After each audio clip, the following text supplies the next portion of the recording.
Ladies and gentlemen, the inaugural lecture of SHO Professorship in Diabetes by Professor Ronald Ching Wan will now commence. Please rise for the official procession.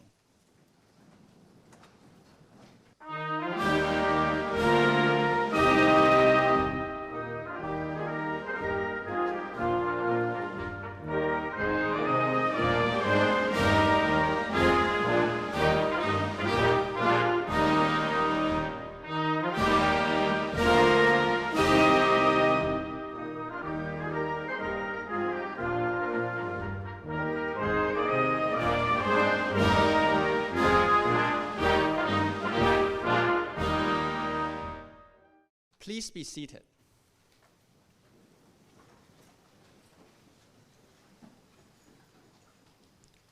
Please welcome Professor Rocky Tuan, the Vice Chancellor and the President of the Chinese University of Hong Kong, to deliver a vote of thanks to the SHO Foundation. Professor Tuan, please. Dr. Ho, Professor Ma, Dean Chu, distinguished guests, colleagues and friends, ladies and gentlemen, a very good afternoon to all. And a very warm welcome to this important occasion celebrating the inauguration of Professor Ronald Ma, an esteemed colleague from the Department of Medicine and Therapeutics of the Faculty of Medicine here at CUHK, as the SHO Professor in Diabetes. It is my great pleasure to express our sincere gratitude to Dr. Ho Ji-Liang, a world-renowned urologist, generous philanthropist, and dear friend of CUHK, who has once again established another endowed professorship in honor of his late father, Dr. Ho Xin-heng, to support CUHK's education and research endeavors. Ho Yi-sung, it seems to me that I have every year, more than once, in fact, every year, come here and celebrate your philanthropy, your generosity to CUHK. So I thank you from the bottom of my heart.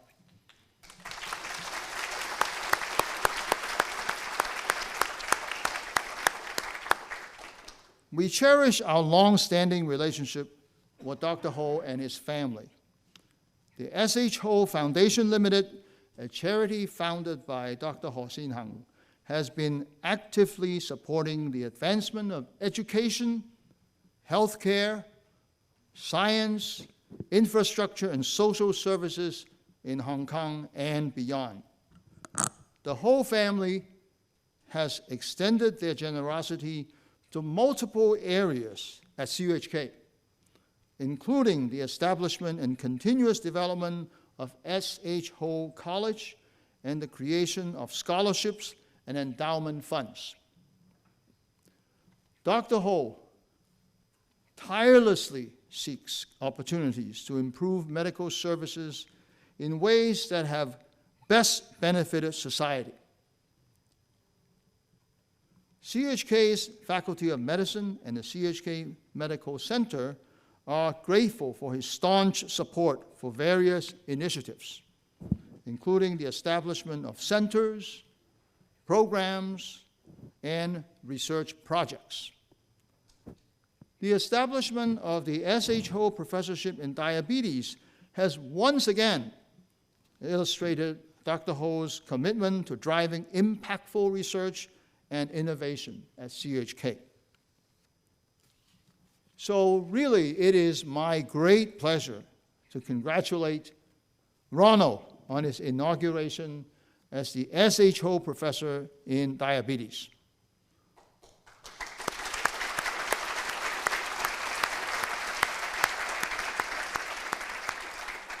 As I already mentioned, Ronald is an esteemed physician and researcher known for his groundbreaking work in diabetes. Ronald has been recognized with numerous accolades locally and internationally throughout his prolific career. He holds a number of key positions at medical organizations in Hong Kong and overseas, and he also plays an active role in diabetes advocacy. Today, Ronald will deliver his inaugural lecture entitled Unraveling Diabetes, A Journey in Time. Indeed, medicine is truly about the human health condition as a function of time. We look forward to hearing his insights into the global diabetes burden and the associated complexities and risks. Ronald will explain to us more about the significance of research in genetics as well as biomarker discoveries that will enable personalized care and early intervention to mitigate diabetes-related complications. Once again, my warmest congratulations to Ronald on receiving this well-deserved honor, and my sincere thanks again to Dr. He Zhilang for his continuous support to CUHK. Thank you very much.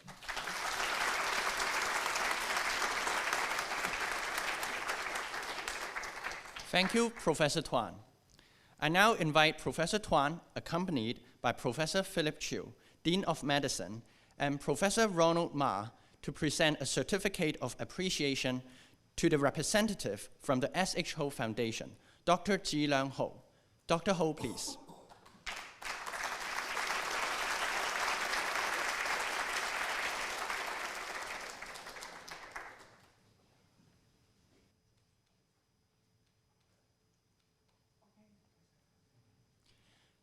May I now invite Ms. Agnes Low from the S.H. Ho Foundation to join the group photo. Ms. Low, please.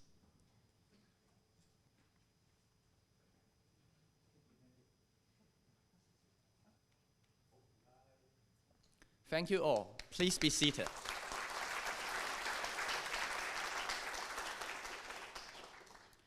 Professor Philip Chiu, Dean of Medicine, would like to introduce Professor Ma.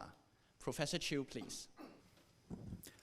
Dr. Ho, Vice Chancellor Professor Rocky Tuan, distinguished guests, colleagues, friends, ladies and gentlemen, good evening. On behalf of the Faculty of Medicine, I'd like to extend my heartfelt gratitude to Dr. and Mrs. Ho and the S.H. Ho Foundation for supporting the establishment of the S.H. Ho Professorship in Diabetes. This esteemed professorship honors excellence in advancing knowledge and treatment to improve the life of people with diabetes. It's given me great pleasure to introduce Professor Ronald Ma, our distinguished S.H. Ho professor in diabetes. I know Ronald for over a decade, and he has always impressed me as a humble and charismatic physician, researcher, and leader, as well as a gentleman. And frankly, I can confirm that my knowledge with Ronald extends beyond academics because with Professor Anthony Chen, we played tennis together. He is an excellent tennis player, certainly with precision and also accuracy in hitting the ball. That reflects his research attitude. So he actually have been graduated from the University of Cambridge and undertook clinical training in London. He returned to Hong Kong in 1997, and after completing his endocrine specialist training, he undertook a research fellowship at the world-renowned Joslin Diabetes Center at Harvard Medical School. He joined CUHK in 2008 and is currently Assistant Dean External Affairs, Professor and Head of Division of Endocrinology and Diabetes Academic Affairs at the Department of Medicine and Therapeutics, Faculty of Medicine, the Chinese University of Hong Kong. Ronald is a clinician scientist with wide research interests and diverse expertise that spans diabetes, epidemiology, genomic medicine, women's health, as well as new treatments in diabetes. Over the past 20 years, he led important studies on etiology and consequences of diabetes with significant impact to the understanding of diabetes in Asian population. Ronald has pioneered researches in genomic medicine. He and his team has contributed to the identification of most of the genetic markers related to type 2 diabetes in Asia. He initiated the Hong Kong Diabetes Biobank and has led a multidisciplinary team to identify new biomarkers for diabetes and diabetic-related complications using this resource. In 2017, he established the Chinese University of Hong Kong Shanghai Jiao Tong University Joint Research Centers in Diabetes, Genomics, and Precision Medicine, the first of its kind in Asia. In recent years, Ronald focused on translating his discoveries to improve diabetic care. He conducted randomized controlled trials incorporating genetic biomarkers and other translational studies to advance precision medicine in diabetes. He is currently involved in major international initiatives in diabetes and precision medicine on individualizing treatment strategy to improve diabetic care. Ronald's research work also extends to maternal and women's health. Together with Professor Wing Hong Tam from the Department of Obstetrics and Gynecology, their team have initiated and led long-term follow-up studies on mothers with gestational diabetes and their children. These studies, spanning over 2 decades, have provided important insights on the long-term consequences of elevated glucose during pregnancy, rewriting some of the important international guidelines. Together with Dr. Lai Ping Zheng from Department of O&G, they started one of the first multidisciplinary clinics for women with polycystic ovarian syndrome more than 20 years ago. This impactful work led him to serve as advisor on various committees for the World Health Organization as well as the International Federation of Gynecology and Obstetrics. Ronald has published more than 450 research articles covering major top journals such as Nature, Nature Genetics, Lancet, and Diabetes Care. He has received numerous awards, including the 10th Outstanding Young People's Award, the Richard Yu Lectureship, and Sir David Todd Lectureship from the Hong Kong College of Physicians. The Xiaoring Pang Distinguished Research Award for Epidemiology of Diabetes in Asia, and the Asian Association for Study of Diabetes and the Culture Foundation Senior Medical Research Fellowship. The SHO Professorship in Diabetes is a distinguished recognition bestowed upon Ronald's astonishing achievement and contributions. And I look forward to learning more from Ronald about his insight in the latest strategy of prevention, intervention, and treatment for the diabetic population. Ladies and gentlemen, please join me in welcoming Professor Ronald Ma to the stage. Thank you.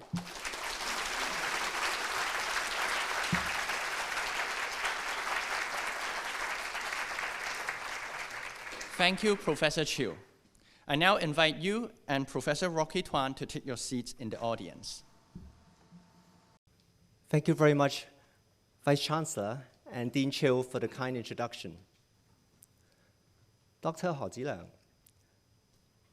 colleagues from the SHO Foundation, distinguished guests, ladies and gentlemen, I'm most honored and humbled to be here, seeing so many friends and colleagues who have guided me on this journey, who are joining me today to share this journey in diabetes and journey in time.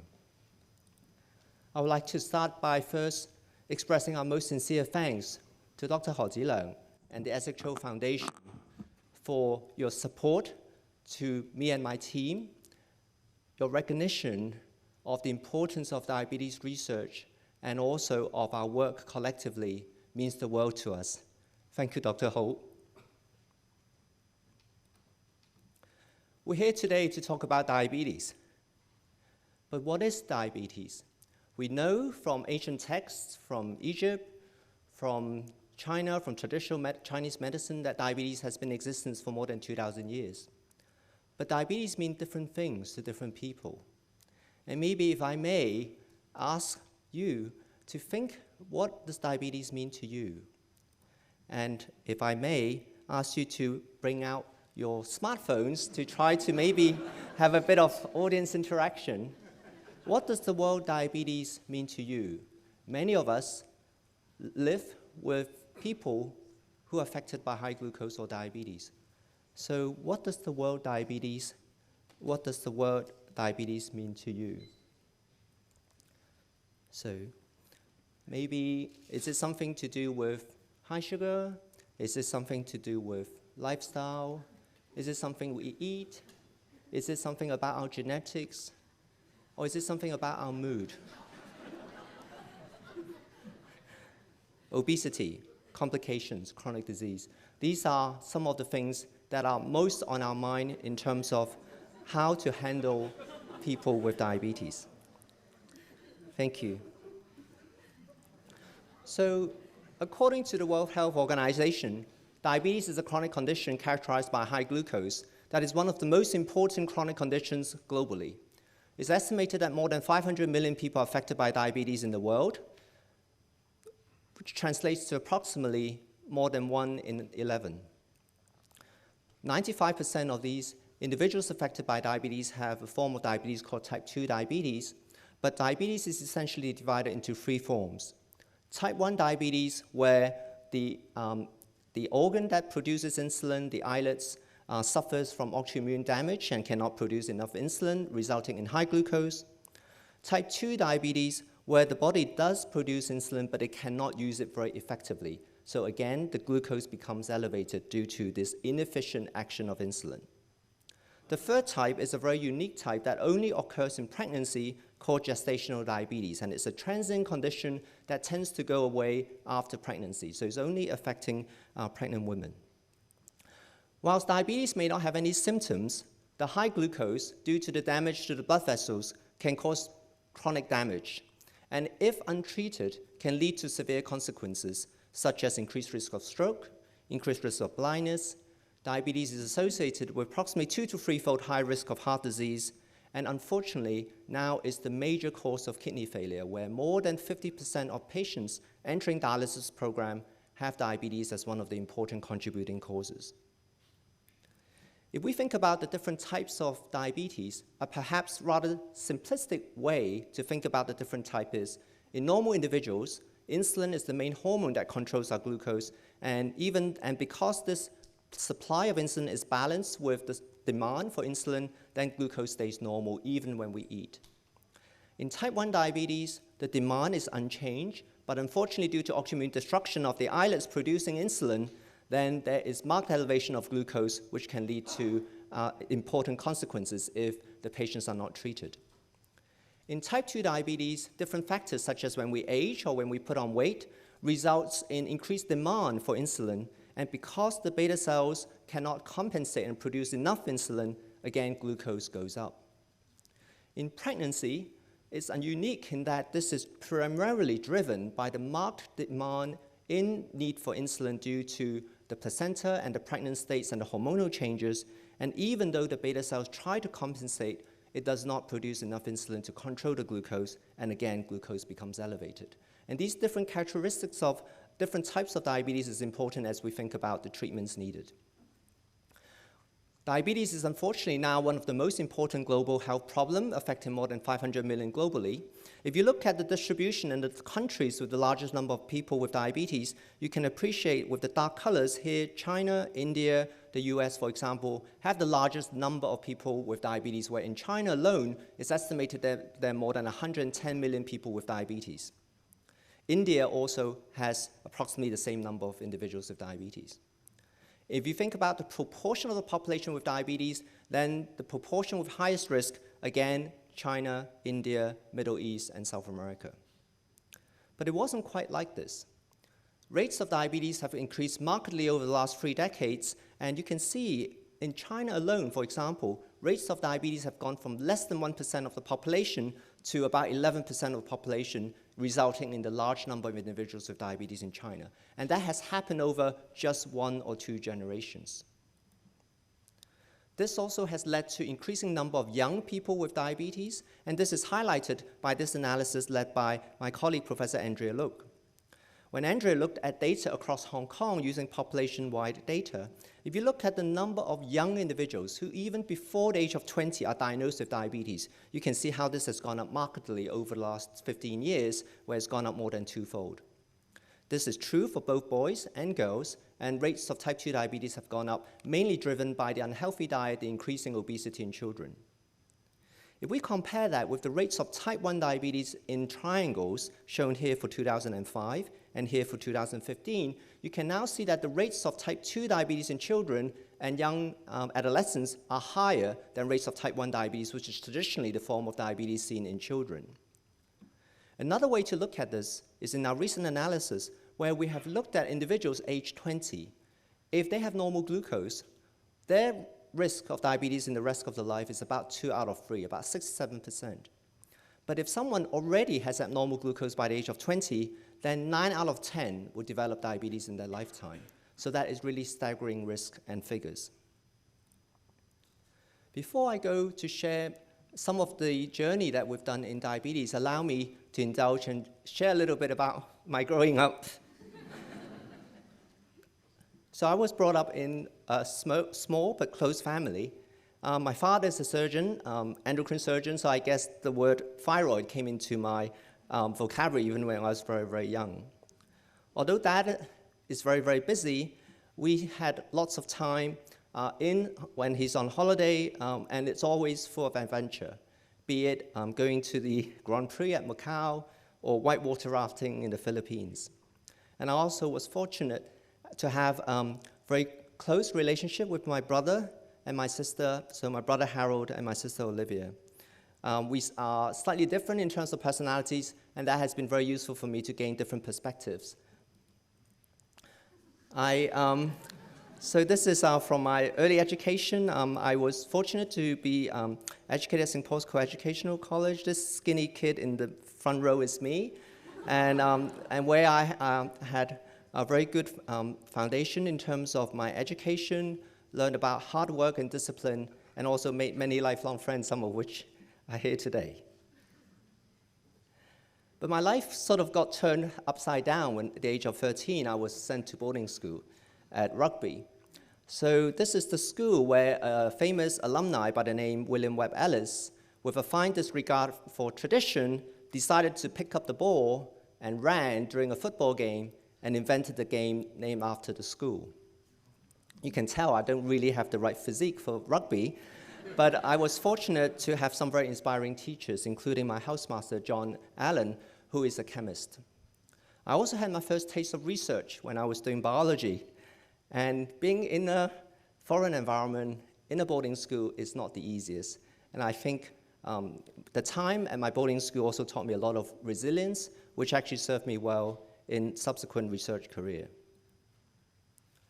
As a biology teacher, as a biology student, I was very, very inspired by pioneers of molecular biology like Watson and Crick, Professor Max Perutz, and also Professor Cesar Milstein, whose insights into molecular biology of life itself has actually led to breakthroughs in terms of how we treat diseases. So I was very fortunate to be able to study medicine in Cambridge and also had the opportunity to do some research. So during my time at Sydney Sussex College, often in Cambridge we're allowed to try to finish the curriculum in 2 years instead of 3, and I had the opportunity in the third year to undertake some research in cellular and genetic pathology and had the opportunity to do a little bit more research and was studying gene regulation of cholesterol synthesis. So I guess that started some of my interest in metabolism. In 1997, following completing my internal medicine training and obtaining the MRCP, the basic medical training required, I was at a bit of a crossroad. I wasn't sure what specialty I wanted to pursue, and it was 1997, and I was thinking, well, should I return home? At that time, it's not common for UK graduates to return back home, but I was very, very fortunate that Professor Jean Wu, the chairperson of the department at the time, and Dr. Lui Xiufei, the COS, interviewed me and offered me the opportunity to work at the Prince of Wales Hospital. So I jumped at that opportunity, sold and gave away everything I had in the space of about 7 weeks, and then came back to Hong Kong and started working in January 1998. I was very, very fortunate because the first rotation I was assigned to was endocrinology and diabetes. And I was very fortunate to come across and be inspired by amazing teachers and mentors, Professor Clive Cochrane, Dr. C.C. Chow, Professor Juliana Chan, Professor Peter Tong.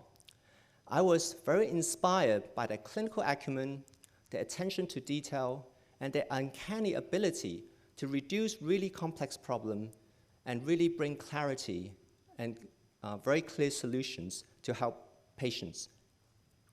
I was also inspired by in endocrine, we have very, very difficult problems to solve in order to help our patients. But in diabetes, we have a very holistic approach where we deal with every aspect of that person in order to help them with their condition. So I decided to pursue a career in endocrinology and diabetes. In my training, I was also very, very inspired, but also troubled by encountering patients like Mr. K, who was a 36-year-old gentleman who I saw when I was training, who had a strong family history of diabetes, and he had type 2 diabetes diagnosed at the age of 27.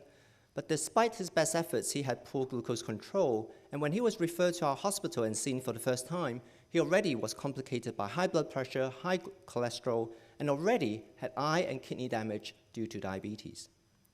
I remember he had a renal biopsy confirming he had damage of the kidneys due to diabetes, and in fact, his kidney function would be equivalent to what would be stage 4 chronic kidney disease, which basically translates to him having only approximately 15% residual kidney function. What that means is almost certain that within the next few years, this young gentleman is going to spend much of the rest of his life in dialysis. That's not a very promising prospect for a young gentleman. And I could not help think, would things have been different if he knew about what was going to happen, and if we can actually give him that information? Would that change the outlook? Following the training, I had the opportunity arranged by Professor Chan to go to the world-renowned Joslin Diabetes Center at Harvard Medical School, and I was grateful to be able to work under the mentorship of Professor George King. I had very little laboratory research experience at the time, but he was willing to take on this young clinical endocrine fellow. I had the opportunity to work on the protein kinase beta gene that the group is famous for studying, and also was involved in some of their projects in terms of developing treatment against this gene target, and I had the opportunity to study the gene changes in the heart and kidney of animals affected by diabetes. And whilst I was learning all these molecular techniques to study what happens to the heart and kidney as essential pathways affected by high glucose, ironically, it was at that time that I became most interested in the clinical work that's happening in Hong Kong. That's because Professor King at the time was volunteering his services and helping the community in Boston, in Chinatown, to help look after the Chinese people with diabetes. And what he realized was that the form of diabetes that he's seeing is very, very different to what he has been encountering in the rest of the Joslin Clinic. So he became very interested in the work of Professor Juliana Chan, my mentor, and also other colleagues from Hong Kong, where they had been studying the phenotype of Asians with diabetes. So he was asking me all these questions about these papers from our group, and I had to go and read all of them because I was trying to understand the Asian phenotype at the same time. So ironically, whilst we were working on animals, it was that time that I became most interested in clinical research and also realized the potential impact we have in Hong Kong as a place with one of the most modernized lifestyle, and where East meets West, that we can actually contribute to expanding the knowledge of diabetes in Asians. Some of the questions that we were asking were, why do Asians appear to be at particularly high risk of diabetes compared to Europeans, despite we being much less overweight?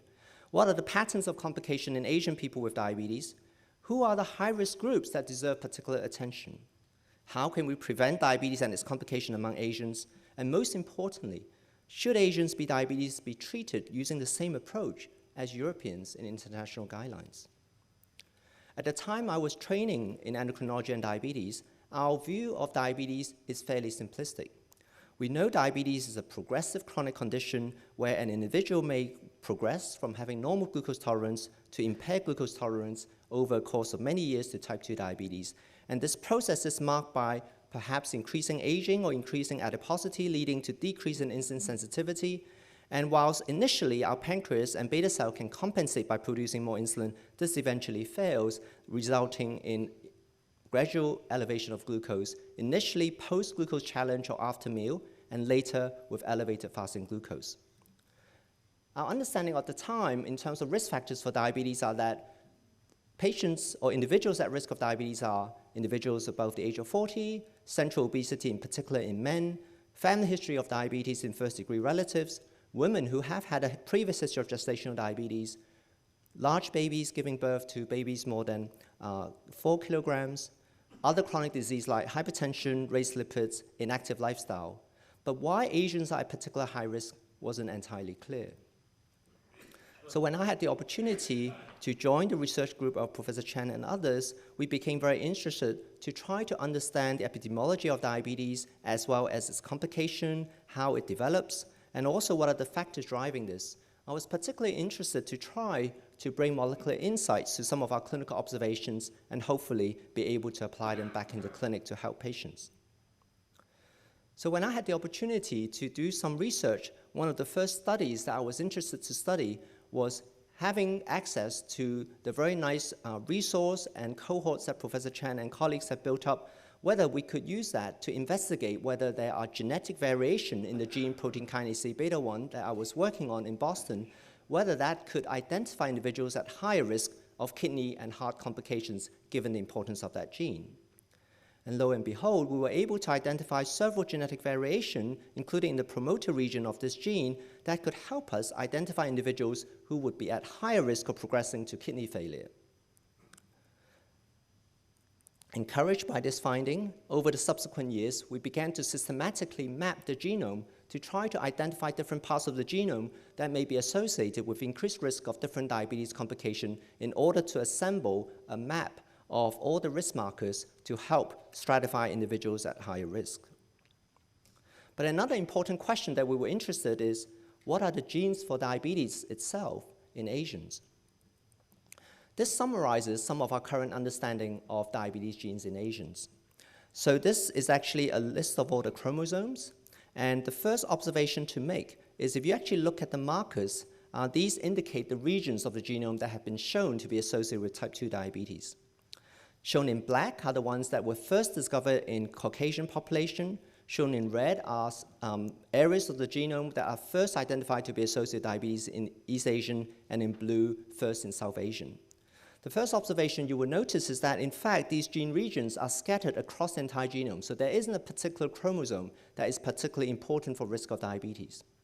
The second thing to say is that you can notice most of these are in black, meaning that they were first discovered in Europeans because there was a head start. The larger studies were done in European population until other populations started to do their own studies. But interestingly, you can see there are a significant number of gene regions that are shown in red, suggesting that it was first discovered in East Asian population. But interestingly, many of these, subsequently in larger sample sizes, were also replicated in European population. So there aren't actually that many regions in the genome that are unique for the risk of diabetes in Asian. But there are a few exceptions, and I would like to tell you this story about PAX4. So we were late to the game in terms of hunting for genes related to diabetes. We started around 2008 when European studies are already well underway. But undaunted, we still wanted to try our luck. So together with our colleagues in Shanghai, we assembled a small study of around 684 people affected by diabetes and around 1,000 control, and tried to do an unbiased interrogation of the genome to study which part are associated with diabetes. To our surprise, we were able to find a genetic region in chromosome 7, RS1022958, near a gene called PAX4. We subsequently worked with other cohorts and other colleagues across China as well as in Asia, and were able to replicate this finding. So one of our first questions was, why did larger European studies up to the thousands not find this region, given that they had a head start? We were interested to see that, in fact, this PAX4 variant lies in a region of the genome that is very similar between East Asians, Chinese, Japanese, and Koreans, but quite different between Chinese, Europeans, Chinese, and African. So that might explain, because of the architecture of the genome around this region, why we were able to find it when larger European studies haven't. Interestingly, when subsequent international consortium applied whole exome sequencing to identify novel genes associated with diabetes, in fact, the only region that was identified was in PAX4, and that was entirely driven by findings in the East Asian population, where individuals who carry this functional variant near the variant that we found, in fact, individuals have an 80% high risk of type 2 diabetes compared with individuals without this variant. This was actually the same variant that we also found in our own targeted resequencing efforts, and you can see that, in fact, our study had very similar results with 80% increased risk, and much of this finding was driven by findings in the Chinese population in Hong Kong. Being involved in the genetic studies was very, very important in my learning about research, because it gave me the understanding that to tackle large problems, we need to work together and bring in people with different expertise. In subsequent larger efforts in consortia, where together we have assembled data from 400,000 individuals from Asia and looking at more than 7 million variants across the genome. So this is real big data analysis, where we have been able to identify around 300 signals across 183 gene region associated with diabetes in Asian. Shown here are what we call Manhattan plots. So essentially what is shown here are all the chromosomes of the body lined up on the x-axis. And if you look at the height of the building or the height of this bar, essentially each of them represent a spot on that chromosome. And higher the bar, the stronger is the association of genetic markers on that chromosome with diabetes. So if you look at the Manhattan plot done in Asian population now in comparable numbers to European population, you can see that actually the skyline is fairly similar. That suggests that there's actually more similarity in the genetic risk of diabetes in Asian with genetics of diabetes in European population. There are more similarities than differences. There are individual differences in terms of the peaks, but essentially the main picture is similar. So genetics doesn't appear to account for this difference in risk in Asian population versus Europeans.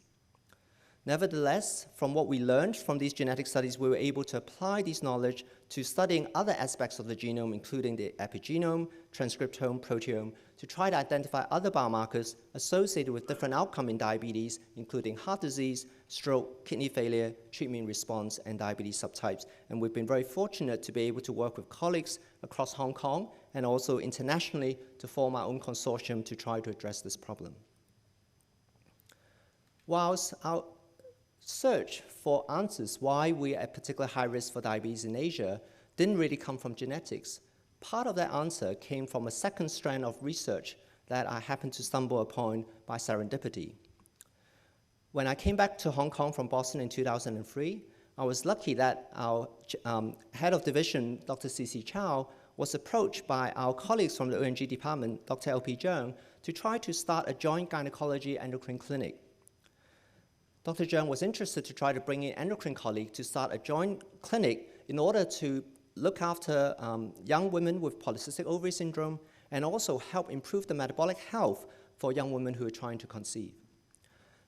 Dr. Chow asked if I would like to help, and I volunteered to help. And over the last 20 years, we've been running this clinic every month and have served thousands of women in trying to help with some of the fertility problem and also some of the endocrine disorders. Around the same time, my mentor, Professor Joanna Chan, also asked if I would be interested to help out in a project on gestational diabetes, because she has been working with Professor Wing Hong Tam from the Department of Obstetrics and Gynecology in studying women with gestational diabetes and conducting long-term studies. She asked if I would be interested to participate, and not having a research program of my own at the time, I was very, very enthusiastic. I said that would be great. So I joined the effort and started to work with Professor Tam in conducting long-term studies on women with gestational diabetes as well as their children. And together with Professor Tam, we began to establish a joint research program in gestational diabetes. You may wonder, why are we interested in polycystic ovary syndrome and diabetes when this is a gynecological condition? This turned out to be a very interesting condition that is fairly recent, less than 100 years, first described by two gynecologists in Chicago, where women with excess body hair, polycystic ovary, high testosterone, and irregular menses tend to have problems trying to conceive and tend to present to fertility experts. It turns out that this is one of the most common endocrine disorders in women of reproductive age, which affects 6 to 20% of women, and data on China suggests it's around 6 to 10%. This condition is particularly interesting because not only do they suffer from reproductive manifestations, in fact, women with polycystic ovary syndrome also have very significant metabolic burden. So together with Dr. L.P. Zhang, and later joined by PhD student Noel Ng, who is a postdoc now, we began to systematically follow up these women with polycystic ovary syndrome and started to evaluate their metabolic risk and diabetes risk. What we found was that women with polycystic ovary syndrome really had quite substantial risk of diabetes. Shown here are the incident rate of diabetes in the general population and women with polycystic ovary syndrome in blue. On the left side are data from Asian population, and on the right side are data from European population. If you look at the orange bar, the first thing to appreciate is that women in the general population have substantially higher risk of diabetes in Asians compared with Europeans. But if you look at the blue bar, the rates of diabetes is substantially higher in women with polycystic ovary syndrome, at least twofold, and this again is higher in Asian population compared with European population on the right. We subsequently confirmed this finding by doing a larger territory-wide analysis, including 4,000 women with polycystic ovary syndrome in Hong Kong, and show that this was an important contributor to young onset diabetes because these women with polycystic ovary syndrome tend to develop diabetes very, very young. They have an average onset of diabetes 5 years younger than someone without polycystic ovary syndrome who gets diabetes. And 67% of these young women with polycystic ovary syndrome, the type 2 onset of diabetes is below the age of 40. So with this information, we were fortunate to be invited to contribute to the international evidence-based guidelines for polycystic ovary syndrome and led the section on glucose and diabetes risk, where we were able to review the literature and come up with the recommendation about the importance for screening for diabetes in women with polycystic ovary syndrome and the need to implement 75-gram OGTT screening routinely to identify these high-risk population. Another important aspect of this collaboration came from the work with Professor Wing-Hung Tam. As I mentioned, Professor Tam and Professor Chan were following up women with gestational diabetes, and we began to study and conduct extended follow-up of both the women and their children over a 2-decade period. What we found over this research over 2 decades is that, in fact, women with gestational diabetes have approximately 7-fold high risk of diabetes, but they also go on to have high risk of heart and kidney disease. But most worryingly, children born to women with gestational diabetes have significantly high risk of glucose intolerance even by the age of 7, and they had higher risk of obesity and overweight even when in childhood. And they also had higher blood pressure. So what we were seeing was in fact a reflection of some observations that had previously been seen in women who have pre-existing diabetes who became pregnant. It was well known by pioneers in the field that in rare instances where young individuals, young women, already have high glucose before they conceive, then the high glucose and the other fuels would actually drive the production of insulin in the fetal pancreas, leading to excess growth, big babies, and increasing fat. But what was important was, in fact, we're seeing the same phenomenon in women with gestational diabetes with milder degree of hypoglycemia, and the importance is because gestational diabetes is a lot commoner than pre-existing diabetes, which only affects a small number of women. Gestational diabetes affects now approximately 1 in 6 births.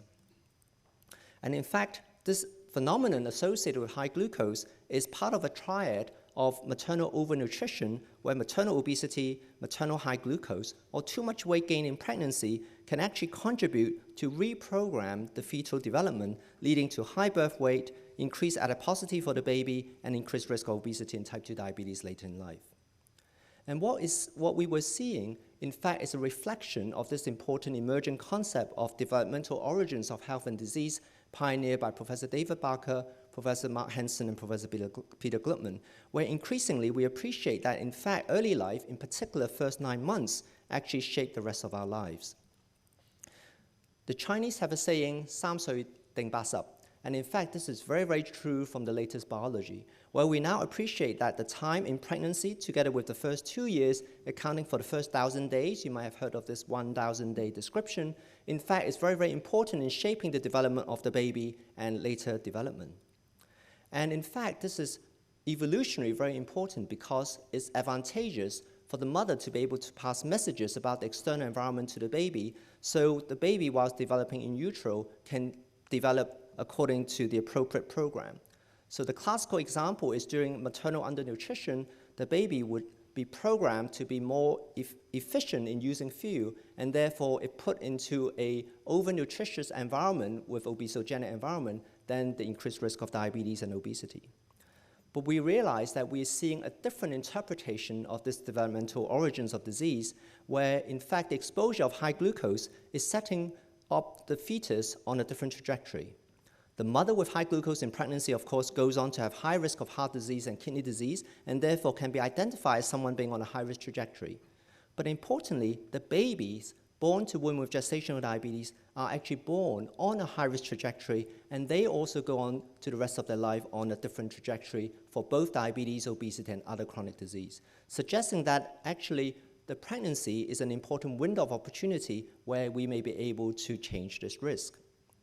So the realization is this importance that whilst we are traditionally focusing on risk factors in adulthood, including obesity, smoking, disturbed sleep, and environmental toxin, and these are still important as risk factors for diabetes, increasingly to combat diabetes, we need to think about earlier factors in childhood, adolescence, also in the preconceptual environment. And here is where we can make the biggest difference. This realization of the importance of early life was very, very exciting. Like many young people, as well as my daughter, growing up I was fascinated by Ding Dong or Doraemon, and also the opportunity of time travel and these stories that he went on the time travel. Of course, time travel is something that has fascinated generations of writers, including H.G. Wells, Steven Spielberg, and also more recently Christopher Nolan. We can all remember those memorable trips that Michael J. Fox went back in time to try to save the relationship between his parents so that he would actually be brought to the world.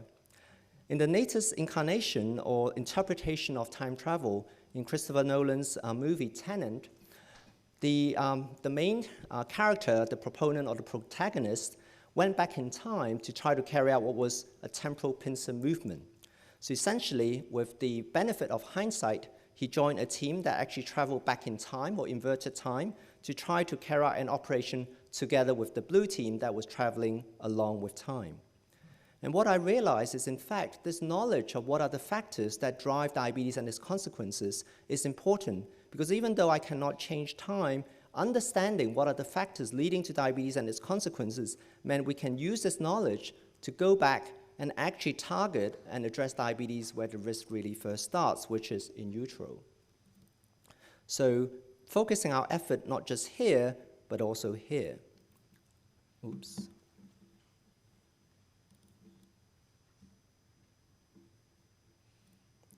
So this then actually inspired us to do work with other colleagues across the world to try to promote the importance of maternal nutrition, pregnancy care, and I had the opportunity to work with colleagues in the International Federation of Gynecology and Obstetrics.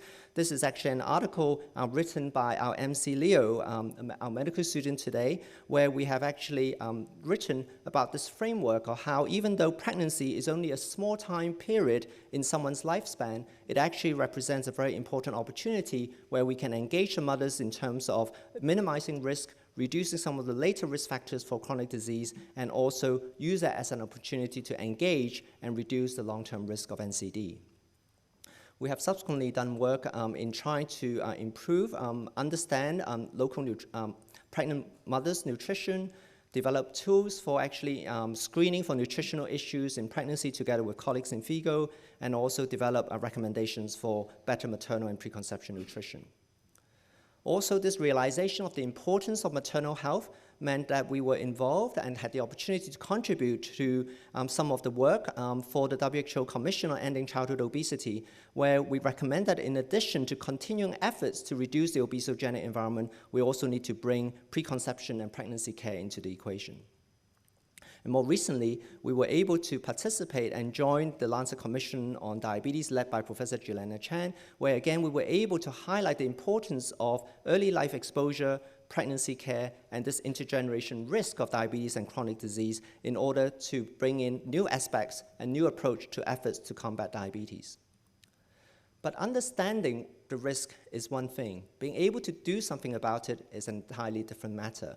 And we were fortunate that even though we have knocked on many doors for a long time, we've recently been able to receive the Area of Excellence program funding, and we'll be embarking on a program where we'll be engaging women with gestational diabetes and their children with the efforts to try to help implement lifestyle intervention to reduce the life risk, the high-risk trajectory of women with gestational diabetes and try to bring them to a low risk for diabetes and NCD, and hopefully also benefit their offspring. Whilst much of what I have talked about so far has focused on type 2 diabetes and gestational diabetes, we have not escaped the need to try to improve the lives for people with type 1 diabetes. And this is particularly important given that increasingly we appreciate there is a lot of heterogeneity in diabetes, that in fact type 1 diabetes and type 2 diabetes are not distinct forms of diabetes as previously thought, but there's actually substantial overlap. Much of this work, in fact, is inspired by Professor Alicia Jenkins from Melbourne, who's here in the audience, who I had the opportunity to work with and join their diabetes clinic in Melbourne. A few years ago, we had the opportunity to work together with other colleagues across the world, Professor Richard Oram, Professor Jiguang Zhao, when we were invited by the International Diabetes Federation to help map the rates of type 1 diabetes in adults. Whilst type 1 diabetes is traditionally thought of as a disease of childhood, when we actually reviewed the literature and looked at 46 studies, what we realized was where that data is available, type 1 diabetes is not a rare disease in adult. And in fact, the rates of type 1 diabetes does not go down with age. And you can see that in red, 40 to 59, in greens, over 60, rates of type 1 diabetes in adulthood is actually just as high, and if not higher. What that means is that we don't really talk about type 1 diabetes in adults because we've been missing the diagnosis. We've been misdiagnosing these individuals as type 2 diabetes. And that means we need better biomarkers, better ways to pick up these individuals who are presenting with diabetes, but in fact have type 1 diabetes, and this is what we've been working on recently. But whilst this will improve the life of people with diabetes if we can have better diagnosis, there's no doubt the biggest benefit or impact would come from better monitoring provided by the latest diabetes technology that we now have. Someone with type 1 diabetes need to prick their finger on average 4 to 5 times a day throughout their life in order to titrate their insulin. But this can now be replaced by the latest glucose monitor, which can monitor glucose over a space of 7 to 15 days with just one puncture through the skin, and can provide detailed information about the glucose fluctuation to allow them to better manage their diabetes. Furthermore, by linking these glucose monitor with algorithms that can actually deliver insulin through algorithms, you can actually now have hybrid or closed loop or a real artificial pancreas, where instead of marked fluctuation in glucose, you can now achieve very, very good glucose control through these artificial pancreas. But the problem is access, because much of these technologies are not available in Asia or Hong Kong, and they are also outside the reach of most of our patients due to its cost. So I'm very grateful that recently we have had the opportunity to work with our colleagues from Youth Diabetes Action, led by Fina Chang, and together with Professor Elaine Chow, where they have been able to solicit support from the Jockey Club Charities Trust and be able to offer continuous glucose monitor for at least 1,000 young people with diabetes. And we're engaged in the evaluation so that hopefully together we can be able to advocate for broader access to this technology to help the lives of people with diabetes. It's exciting times ahead where we are engaged in different ongoing work, including integrating multiomics to improve prediction, implementing precision diabetes medicine, and also trying to understand some of the better biomarkers to help segregate different types of diabetes. Our ongoing work is focused on how we can better implement precision medicine, because this is particularly important because whilst we have this simplistic view of diabetes previously where it's a balance between insulin secretion and insulin demand, Now we appreciate that it is a lot more complex, where many organs contribute to regulate glucose, and now we have many, many more agents that can actually control glucose. And choosing the best agent according to the patient's characteristic is the essence of precision medicine, and that's what we're hoping to achieve. So together, working with partners, including the Hong Kong Genome Project, we are trying to see whether we can improve this approach of hit and miss, but instead better identify the heterogeneity amongst our patients so we can identify those at high risk of different complications, those that will respond specifically to certain treatment, and therefore provide better treatment strategies.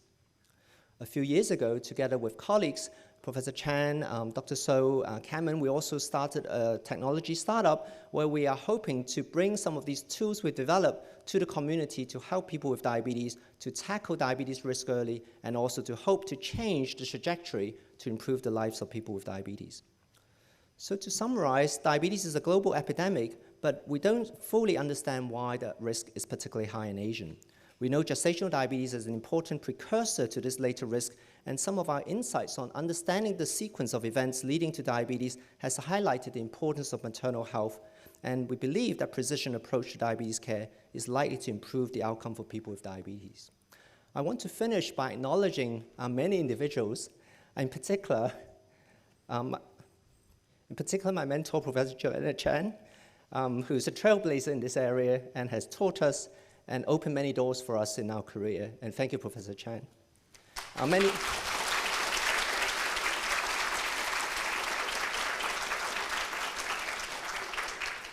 Many colleagues, Dr. So, Andrea, Alice, Elaine, and our fabulous team, we bring in we come from different backgrounds, different expertise, and I've been very fortunate to be able to work with this group of very talented individuals and learn from each other.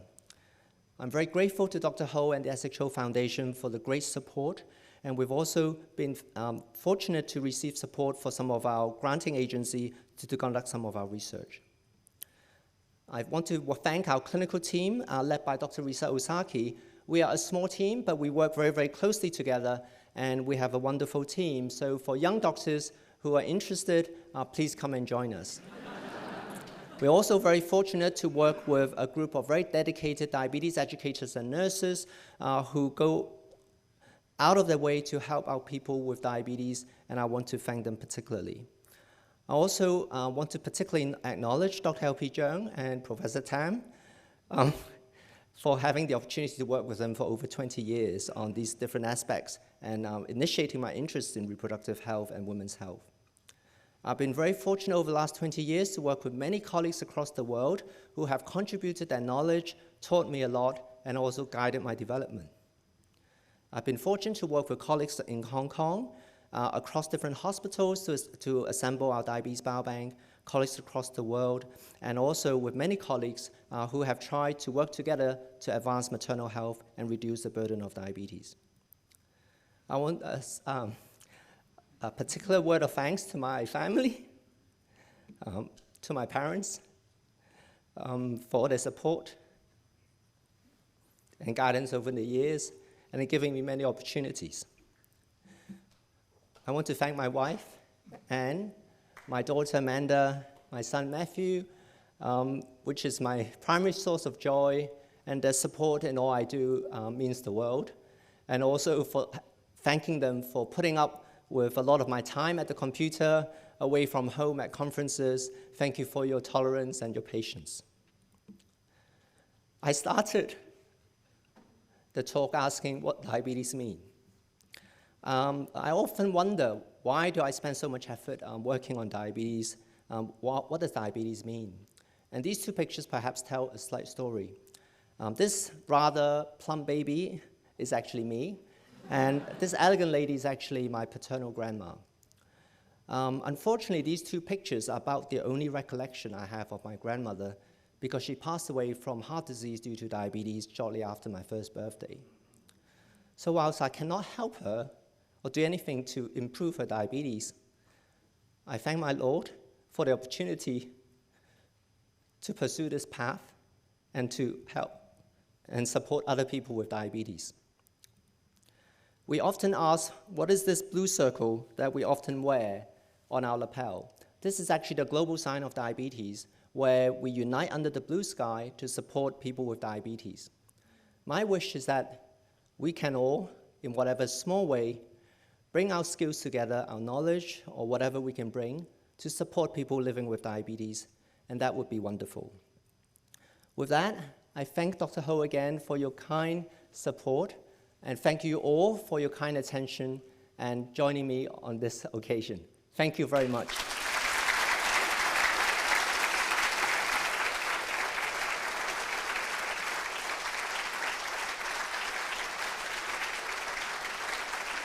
Thank you, Professor Ma, for your inspiring lecture. Please join the audience for one last group photo. May I invite all the guests to rise for this group photo.